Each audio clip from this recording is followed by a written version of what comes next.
Should we have a bit of politics for you this morning? Talk to the Shadow Minister for Crime, Policing and Fire, Matt Vickers. Good morning.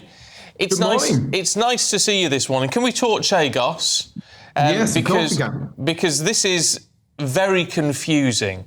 But also, why are you coming up with a figure? The Prime Minister says it's going to cost 3.4 billion. You're saying it's going to cost 10 times that. But you're tying in inflation with that figure, which doesn't make any sense. It's in £101 million a year over 99 years. That's a hell of a lot more than 3.4 billion. But we've heard several numbers from the government on this. This is the nearest guesstimate that's been come to. But yeah, 101 million, whatever it is, it's the wrong deal. It's a deal that shouldn't be going ahead. We're literally giving something back and then paying to lease a military base. It's insane. £101 million a year. Imagine what you could be doing with that money. But Mr. Vickers, didn't the Tories start these negotiations? Didn't you open this can of worms to start with? Not at all. You have it started under the Foreign Secretary Liz Truss.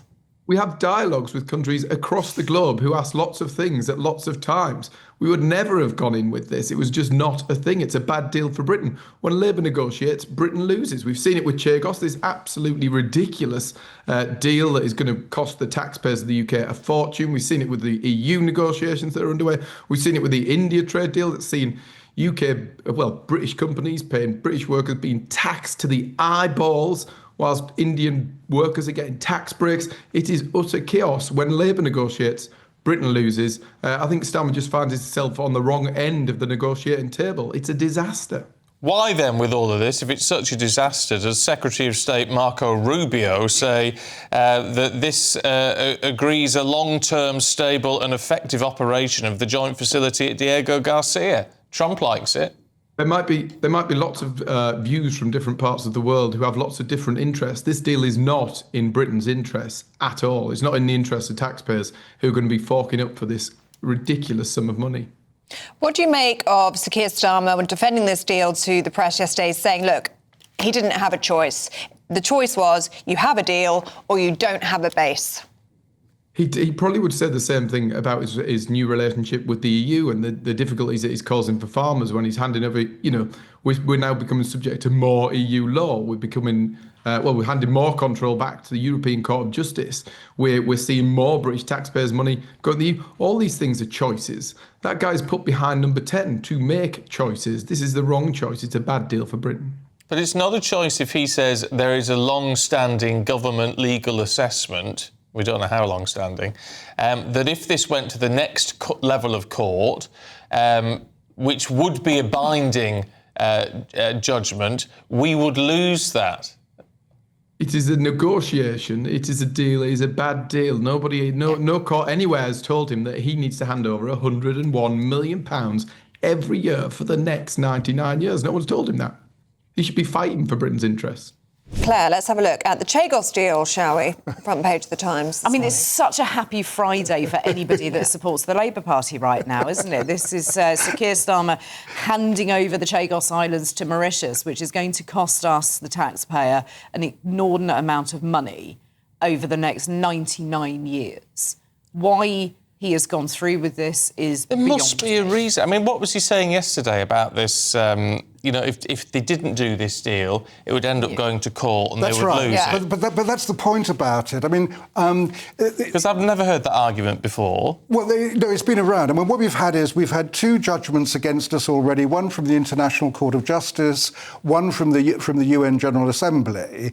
Now, they were advisory, so we didn't have to comply with them. The next stage would be, it would go to the UN Convention on the Sea. That would be legally binding. And the problem there is, if Mauritius is actually aligned with China, if international law said that we could not be there, that would mean that China could move in and have international law on their side. But why? But Mauritius is further away from the Chagos Islands than we are. Well, no, I mean, we're 6,000 miles away. I mean, it's about 1,000 miles to But Mauritius. it's never been Mauritius. Exactly. They've never had a claim on the Chagos Islands. So to think that it's somehow rightfully theirs is for the birds.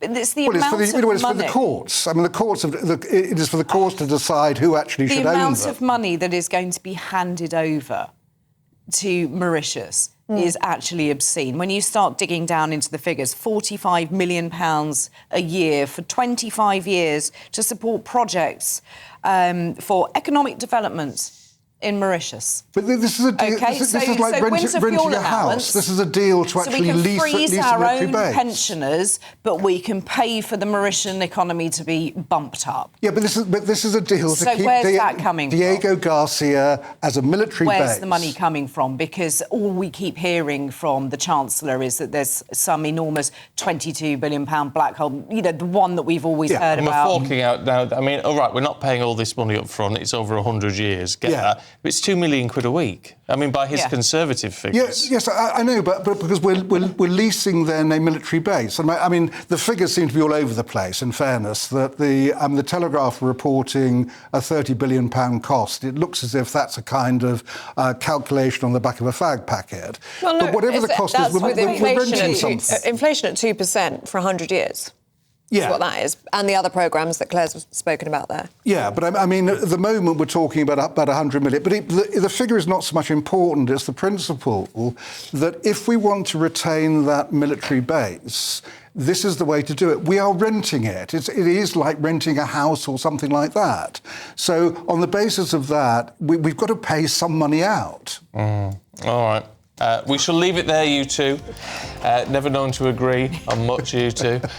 Catherine Forster, as you know, is here. I mean, look, the monies make no sense on this, whether it works out 101 million, which is 10 billion, or 3.4 billion, or 34 billion, as the Conservatives are saying. None of it makes any sense, apart from the fact that we know it's a lot of money when we haven't got any. It's a lot of money, and I was at that press conference. I had a question for GB News, and I said, how is it? What do you say to people who can't understand why you can find 100 million a year, but you can't find the money to support disabilities? We know those welfare cuts are coming. And the Prime Minister said, my first duty as Prime Minister is to keep the country safe. Now, this is very contentious, but a couple of points. First of all, we are handing sovereignty to Mauritius. We've got this hugely important US-UK military base, Diego Garcia.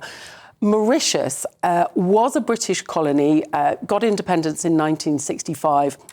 At that time, Mauritius and the Chagos Islands were within one sort of administrative district, if you like. But Mauritius never owned the Chagos Islands. Mauritius have been fighting for decades to get them.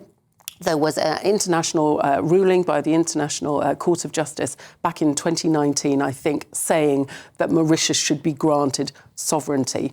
It was advisory, but the government is insisting they've had no choice to do this deal because they say there were about to be former binding legal judgments, then they would be in breach of international law, and then things that they currently use on the base that are essential, like satellite communications, would stop working. So the government's line is, we have absolutely no choice to keep this base running, and it's geostrategically very, very important. They've got no choice. On the money, I spent a long time with people from Number 10, straight after the press conference, with other journalists, trying to get our head round how 100 million a year adds up to what the Prime Minister says is 3.4 billion total, because 100 million a year, 100 years, clearly is 10 billion. It's very unclear. But the Prime Minister stressed, he said, look, this is less than the cost of operating one aircraft carrier for a year, not even including the planes. So they're saying within the scheme of the defence budget,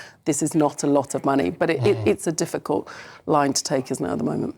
And the second part of your question was about what the Chagossians make of all of this. And we've just seen pictures on the screen now. I mean, they want to be British, it would seem. They are incredibly upset. I was also at the Royal Courts of Justice for that, and I was in the room.